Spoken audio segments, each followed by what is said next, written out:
Pop and T Squad, it's me, Keisha, and I'm here with this week's All Tea, All Shade Love and Hip Hop Atlanta Season 6, Episode 5 review. No behind the scenes tea, you guys. So we start this episode with all the guys getting together to play poker. And two new, this guy named Tango, who is new to the show, is there, as well as Ernest and Bobby Valentino, who is still trying to get his peach, and Mona refuses to give this nigga a contract. So they gossiping like a bunch of women, and Kirk tells the guys about the Jasmine situation. Kirk says that he wore rubber when fucking her, and Joc admits that he fucked her too, but with a rubber as well. Joc says that Karlie told him Kirk fucked Kiana too, and Scrappy is like, who in the fuck is Kiana? Where all these hoes come from that I ain't fucked yet? So Tango says she's my old girl. Kirk says that he gave Jasmine some hush money until he told Rasheeda about her having his alleged baby. Kirk now has to tell Rasheeda about the Kiana situation as well. And I just sit there rolling my eyes, this fake ass storyline. If you believe it, shame on you, because I don't. Joseline, her baby bump, meets up with Lovely Mimi. Lovely Mimi has a cute personality. She's funny for the most part, but I just can't get past her using the N-word on social media just because she's married to a black man. I don't appreciate it. So Lovely Mimi tells Joseline she got into it with her old boss Sierra and that she's opening up her own shop. Lies, her shop been opening, but for the show they're gonna act like she's opening up a brand new shop. Her shop been open. Mona, do better. So she asks Joseline for help getting clientele. Joseline says she don't fuck with too many hoes. Mimi says I know two chicks that know you, Tommie and Penny Candy, aka Jessica Dime. Joseline tells her to watch Tommie because she's crazy and because she got a whole bunch of mugshots. And I'm like, Joseline, I think you forgot that you got a couple of two, bitch. Simmer down. So Joseline says she fucked both of them, which she did. Joseline also says that she's a changed woman and she wants the girls to get together and be in her music video for her song called Baby Daddy. And I want to be in the video. Call me. I want to be in it. So Joc meets up with his partner Shooter, who is Sierra's husband. And he alright looking nigga. He dark skinned with predator dreads and braces. Not my cup of tea, but one of y'all hoes will fuck him. So he says that they never see each other and they're constantly fighting. Karlie and Sierra show up with their lace front wigs. Karlie tells them about Joc's baby situation. I'm like, why are you telling these hoes your business? So Sierra tells them about Mimi and having to fire her. And Shooter says he don't want to talk about work. Sierra says she's talks about work all the time because she was a young mother. She had her baby at 15 and she's worked hard to get to where she's at. And I can appreciate that. Go ahead on, girl. Sierra says that Shooter ain't dicking her down on the regular and that if she was, she would then cook and clean and fucking suck on a regular. And I was like, well, bitch, what else you want us to know?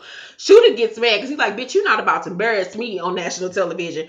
And Sierra get up behind him, pulling on him and shit. Telling him, so, you need to stay. You need to come back. Mona, make him stay. Make him come back. Look at this fur jacket I got on. Make him stay. I'm like, girl, you look absolutely fucking retarded. So at this point, I'm thinking in my head, he fucking either Tresure P, or this Moriah girl. He fucking one of them since they both like to fuck niggas' husbands. I'm like, some shit is going down. So Joseline asks Melissa with help with getting the girls to be in her music video. Melissa brings up all the beef she's had with them in the past. Joseline admits that she's had issues but wants to get past it all and that she doesn't want Mimi to be in the video at all. So Tresure P husband fucking ass meets up with Mimi and Moriah. She doesn't feel like she made a good impression on Tommie and Karlie on last week's episode. One of them, I've already said one of them I felt at this point was fucking Sierra's husband. Mimi brings up Tresure saying that she was higher than Tommie. She thinks because she graduated from college that she's better than him. And I'm like, bitch, how can you think you better than anybody when you just said you a former stripper? You ain't putting your motherfucking education in use, bitch. I don't like this lovely Mimi girl all that much, but shit, this bitch got her own motherfucking business. So how you think you better than somebody? Girl, sit down somewhere. So Tresure says, wonders if she should tell Joc's baby mama Cena that he's messing around with Tommie because her and Tommie know each other. I'm like, bitch, mind your business. How about you tell the bitch husband you fucking that you fucking her husband? How about that? So Joc apparently helped Tresure get an internship at the radio. She says that she's going to reach out to Tommie so they can sit down and talk. Kirk goes to press to see Rasheeda. Her mom is there. Mind you, Miss Charlene got purple hair. I don't understand why, but all right, Miss Charlene. Miss Charlene asks him, how you think you gonna fix this? And Kirk just say, what am I supposed to do? I mean, it's so nonchalant. Like, how would you possibly take this storyline as being serious? If anybody's husband was that nonchalant about possibly having a baby on their wife, I would kill this nigga. Like, ain't no fucking way. And Rasheeda just sitting there, girl, I can't. So it's just no emotion on either one of their part. They can't even play the role right. So he wants to work things out. She wants to remain separated. I blah, blah, blah. I don't care. Melissa asks Karlie and Tommie about being in Joseline's video. They say no, but appreciate her apology. Sexy Dragon, Jasmine, and Kiana go house shopping. Kiana says that Tango hit her up and that he told her that Joc said that Jasmine is lying about Kirk being her baby daddy. That Sexy Dragon is their puppet master. Joc and Karlie are going around showing Cannon's picture to people, and that Joc says that Jasmine baby could possibly be his. Sexy Dragon is pissed off about this because him and Joc are supposed to be boys, and he feels like if he did fuck Jasmine, he should have told him first. Jasmine says that none of it is true. So Moriah says that she has bigger dreams and her paychecks at the shop ain't cutting it. She meets with Shooter, who is Sierra's husband. She tells him to check his bitch and her attitude because she fired lovely Mimi. She says she need more cash, and he was like, bitch, if you need some more cash, I'm gonna need some more ass. So she's basically whoring herself out for money. Shooter pays her to keep her mouth quiet, and so she won't tell Sierra about they little fuck ship on the low. He gives her a stack of money. She's like, so this it? I mean, it's all I get. I'm gonna need more than this. I'm gonna need more than this with her yuck mouth ass. And he tells her, I ain't give you no more tonight. And it was just pathetic. The whole scene was retarded, and they needed some better acting going on. Cause I was like, girl, sit your ugly ass down. So you look like you have to fuck somebody's husband because don't nobody want to be with you for real. So Joc and Karlie meet up with Sexy Dragon and Jasmine. Sexy Dragon asks them what's up with all the gossip. Jasmine is mad over the pic that Karlie took of Cannon, but I'm like, bitch, you let her take it. So how you mad about it? Like, you wanted her to show people. Sit down. You only mad because this nigga's mad. You don't want him to beat your ass because he's your pimp. So she says she filed paperwork for Kirk to be served so he can't hide anymore. Jasmine asks Joc, has he said he fucked her? Joc then backpedals and said, I met a young lady named Jasmine. We smashed, passed out and all that. I'm not saying you the Jasmine, but you look just like her. Nigga, you've been saying for the last 3 episodes that this girl is possibly your baby mama. Sit down with your scary ass. So Sexy Dragon jumps in and tells him that he was feeling some type of way because him and Cena real cool. And then they talk every day. Basically like, nigga, I fucked your bitch or I will fuck your bitch if you don't simmer down.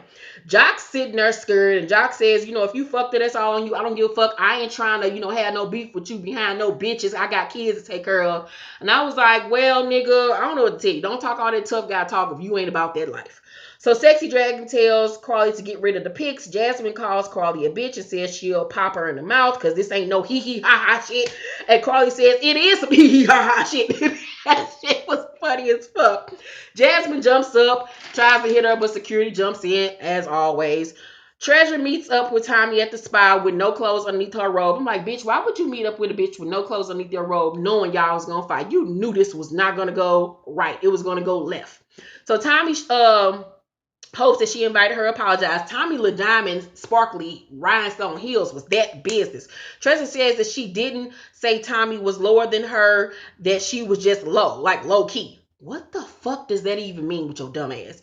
Tommie says that she took it that way because she's a messy bitch that sleeps with married men. Tresure says, and what kind of bitch are you? Tommie then stands up and then a pedicure lady exits. She knew what the fuck was about to happen. She's like, bitch, I ain't about to get hit. Not today, Mona. She goes over to Tresure and throws grapes at her. She then grabs about her hair. She gets 2 semi-good licks in. But she death gripped the fuck out that bitch hair. I mean, she tried to yank that bitch brain out her head. Tresure says that Tommie fucks everybody's baby daddy, and Tommie throws a glass at her and tells her, welcome to the a-hole. And the episode went off.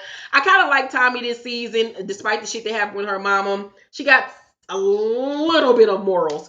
So I give this a nice episode of A+ for the ratchet behavior. Other than that, it was a bunch of scripted bullshit, but I'm here for the foolishness. Let me know what you thought about tonight's episode down below in the comment section. Please make sure to thumbs up this video and subscribe to my channel if you have not. I love you guys. Make sure you watch my Real Housewives of Atlanta review, and I will see you all Wednesday for my Black Ink Crew New York review as well as my Underground review. Love you guys. See you later. Bye.